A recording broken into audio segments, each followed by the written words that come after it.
Welcome back everyone to another edition of Figures from the Attic. Today we're back, and this time I wanted to show you some of the things that I picked up this past weekend at Florida Supercon. It's like our version of San Diego Comic-Con. It comes every year and my wife and I always go. We recently started taking our little boy to it as well. It was just a blast. There's a little bit for everyone, all the different fandoms you can think of, horror stuff, comic book stuff, cosplays, photo ops, you name it. But let's just dive right in. I first want to shout out New Era Collectibles. It's a mom and pop family run collectible shop down here in South Florida. We've been to the brick and mortar location a few times and they had a booth at Supercon. And I went ahead and picked up 2 wrestling action figures. They did have a section for wrestling figs. My eye went immediately toward that and I started perusing, as a collector does. And I picked up Series 7 Razor Ramon from the Legends line, as well as Series 20 Ted DiBiase. And they were gracious and nice enough to give me a discount. As you can see, the prices, $22 for Razor Ramon, $42 for Ted DiBiase. A little steep, but I did get a 15% discount and that's much appreciated. Again, awesome shop, awesome selection of stuff, and I'm excited to get these opened up and in my display case. So that was a good start there. A couple of booths down, there was another collectible shop and they had more wrestling figures, so I was kind of in paradise. I was very, very happy. And I went ahead and picked up the Acolytes. I do have a tag team shelf back there in my display, and of course my collector brain says I need those. So I went ahead and got them. 20 bucks each, right there. 20 bucks each for Farouk and Bradshaw, 40 bucks for the set. Not a bad price. I think they look great, especially with that Ministry of Darkness style and era attire, and like the chest paint and the WWF Tag Team Championships. I think they look phenomenal. There we go, nice line up there. They also had a section of retro video games. I forget the name of the shop, but they had mint in card N64 games, which really brought me back because, you know, back in the day I was a big fan of the N64, even before that the SNES, but I'm not really a mint on card or mint in box collector. But I did go ahead and pick up a couple of loosies, as you can see here. WCW Mayhem with Goldberg front and center for 10 bucks. And Toy Story 2 for 20 bucks. I do remember this game being pretty good, and my little boy, he's really into Toy Story these days, loved all the characters, so I thought it'd be fun to kind of bring out the old N64 and show this to him. This game, I remember it being not too good, but we'll see. So always fun to get a couple of extra N64 cartridges added to my collection. Speaking of Toy Story, we've recently been getting into, as a family, these like surprise boxes. We've been getting like the Teletubby ones because my son really loves Teletubbies right now. He's in that era. But like I said, he also does love Toy Story. And we saw a couple of mystery Toy Story boxes. So we went ahead and got 2 of them. They were $20 each. And we were lucky enough to get Woody on Bullseye. That's 1 figure. As you can see, it's really nice quality and nice and hefty. Good weight on it. You can see Andy written on the bottom of Bullseye's feet. And we got one that apparently is pretty rare. It's this ham. The lady actually that we bought it from was saying that we could trade it for something else because apparently it's kind of sought after. And it has the coin on top that kind of clicks in place. And just like a really nice display piece.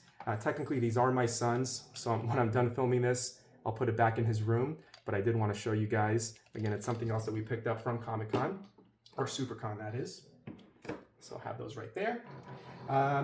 They also had this kind of mystery style set as well. There was one vendor that had a bunch of kind of like lunch boxes, like those old school kind of cardboard brown lunch boxes, and just like a paper bag basically. And inside he had like 5 or 6 different collectible items for a specific genre. So they had some for Disney, they had some for anime, manga, and you can pick whichever one you wanted. They were 15 bucks each, and you don't know what's inside, so that's always fun. We went with a Disney one because again, my son does love Disney. We ended up getting, it was a Pirates of the Caribbean, which I'm neither here nor there on. It was fine. There was a Pirates of the Caribbean DVD in there, but there was also this action figure, which again, I'm not a collector in this line. I don't have any Disney action figures, and it's a little bit above my son's age range. It does say choking hazard for anyone under 3, which he does fall in that category. So I'm not really sure what I'm gonna do with this guy. It looks okay as far as quality, probably not the best quality, but I mean, there's some pretty cool details in here, like that skeleton hand is pretty neat.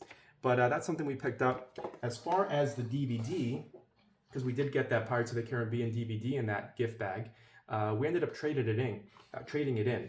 there was a guy, he had like a trade-in table where if you had something that you didn't really want, you can trade it in for something else. So we ended up getting this Dragon Ball Z pin, which it's kind of unique because it looks a little like Vegito, but he doesn't have the earrings.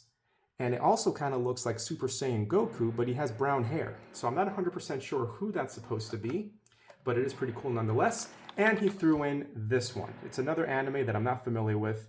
Not really sure what I'm going to do with it. So I ended up getting something that I didn't really want at the trade-in table anyway, which the whole point of it is to trade in something that you don't want for something that you do want, but whatever. I'll take it. It was free.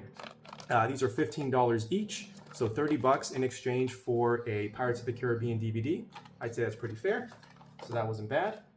They also had some 3D printed Pokemon guys. Ended up getting this. I think it was like $5. Just like a nice little desk toy because I do work from home right here at my desk. And so that'll be nice just to kind of look at and remind me of this day at Supercon.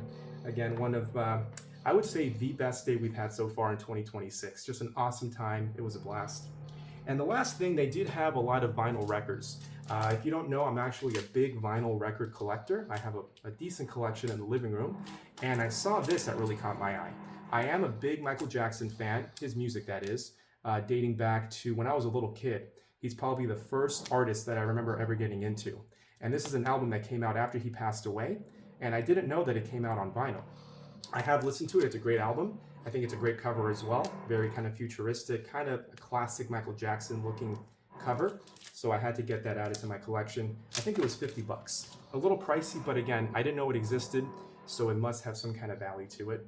It must have some kind of rarity to it, but that's neither here nor there. As always, that is the haul from Supercon 2026. I think I did pretty good for myself. A nice collection of, a wide range of fandoms: wrestling, Toy Story, video games, Dragon Ball Z. But as always, I appreciate you watching and stay tuned for more.